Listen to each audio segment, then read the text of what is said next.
Hello, everybody. Hello, hello. Well, today I am coming on because it is Depression Screening Day. And I think depression is one of those things that I quite often hear people, it's kind of like a buzz term. People talk about depression, but it's still not understood, I think, or taken as seriously as it needs to be. And so part of that is because there's still a lot of stigma around depression. Depression is still really viewed as laziness or just you'll get over it kind of mentality, like you're a little sad, but you'll be fine. A lot of there's still a lot of religious taboo around depression. And now, as I think we do more research, especially in the last decade on depression, we really are starting to understand the neuroscience and the seriousness around depression. And so, I see a lot of people downplay depression. And so I wanted to come on here and talk about the seriousness of depression and how fast depression really can turn. So the easiest story to tell, of course, is your own, but sometimes that's always the hardest story to tell. And for people that were around in my life during that period when I went through my divorce. Oh, you can't hear me? Hello?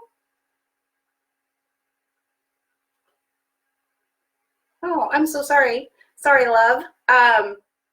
So I hope you guys can hear me. Can you hear me? Drop a comment in and make sure that you can hear me. I just want to make sure that it's heard. It's back. Okay, cool. Thank you. I'm like, oh man, this is going to be a boring video if I'm just sitting here moving my head. Perfect.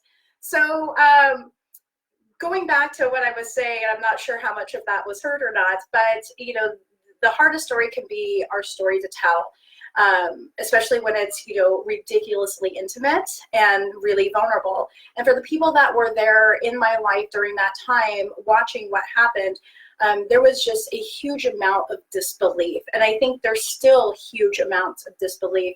And because of that disbelief, I think that maybe my ex-husband did not get some of the care that he really needed during that time. So for those of you that don't know, my ex-husband was an amazing, amazing person, incredibly intelligent, highly educated, Berkeley graduate. He was a leader in his professional field. He was admired. He was flown around the world to do what he did. Incredibly intelligent person, very, what people would think would be high functional. He was steadfast and he was an anchor, and he was absolutely the love of my life. And as with all of us, we all struggle with we don't all struggle with, but a lot of us struggle with depression, anxiety from time to time, right? Or just a little bit of sadness from time to time. It's not all that uncommon. We know anxiety, 20% of the population has struggled with anxiety at one time in their life, as did he. And so he had struggled and battled, especially when he went off to college, with depression and anxiety. And at the time, he was able to medicate the depression, and it would subside, and he would be able to function again, after therapy and medication did its job, right? So knowing this and knowing his background, something seemed off in 2008, and he was showing signs and symptoms of depression, and I became very worried. And so we had conversations about it. He was in therapy at the time, so he was doing that.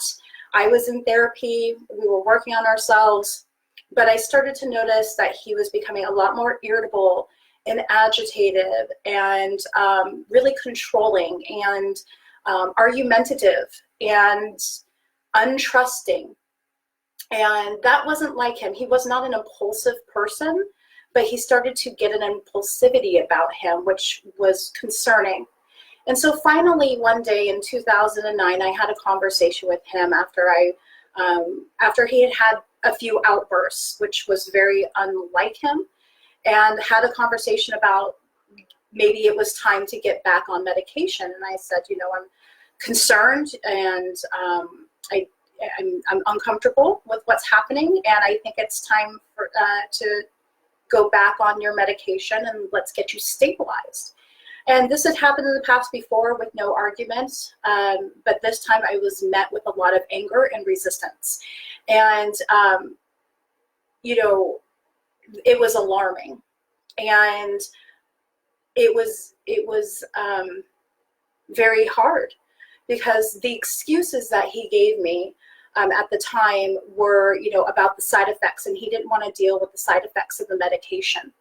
And I can understand that. I think a lot of people don't like the side effects, especially a lot of people don't want to talk about the side effects of SSRIs being sexual dysfunction. Those are things that we don't want to talk about. You're going to, have delayed orgasm, or you won't be able to have an erection. And for men, there's a lot of stigma around them not being able to do what they need to do in the bedroom. And so we had conversations about this. And after a few weeks, we had gotten into a pretty severe argument. And I kind of laid down an ultimatum and said, you need to make a decision. Either you need to go back on medication, or I'm going to need to leave. And he said, you can leave. And I was heartbroken, because it was very, very obvious to me that the person that I loved more than life itself was in front of me, refusing treatment. And there was really nothing I can do. He needed medication. And I can't force somebody to take medication. But my home environment was becoming unsafe and dangerous, not only for myself, but for my children. And I had to make the hardest decision I ever had to make in my life. That was to leave. It was very difficult, because not only was I trying to take care of myself and my children and protect them, but I had to leave behind somebody that I loved so deeply. And these are often the choices that a lot of women I know have to make when they're leaving these environments. And it's heart-wrenching. And I left. And within a year, not less than a year, his depression had spiraled into psychosis. He had psychotic depression. And then from there, he developed paranoid schizophrenia. And within a year, he was homeless, he was dangerous, he was incarcerated, and he was completely psychotic and believed that the government was after him and trying to kill him. This is a man who has a cognitive psych degree, a man who made 6 figures, a man who trained our Air Force, a man who was revered in his field, and a man who was an amazing husband and amazing father, and a man who became very, very ill in a year. And a lot of people couldn't believe it. How did this happen? How did this happen so quickly? No, not him. No, I'd be like, this must just be a passing phase. I mean, there were so many excuses and justifications, because we want to believe that somebody like that, not them, they can stabilize, they'll be okay. What it teaches us is that we are all very susceptible and all very fragile to mental illness, and it happens at any time. And if we don't get in there at the earliest point of intervention, we can lose the ones that we love. And not only did I lose the one that I loved, but my children did as well. And I had to watch over the course of a year, being in court with him, going through that divorce process, watching him be incarcerated several times. This is a man that wouldn't even cheat on his taxes. Like, he was by the book, didn't drink, didn't use drugs, none of that. All those things that we want to stigmatize mental health with, like, oh, they're paranoid schizophrenic, so they must be an addict. That's not the case. It was depression. And that depression, left untreated, unmedicated, turned into psychosis. And nobody knows where he's at. It's been 10 years. And I hope and I pray that he's safe.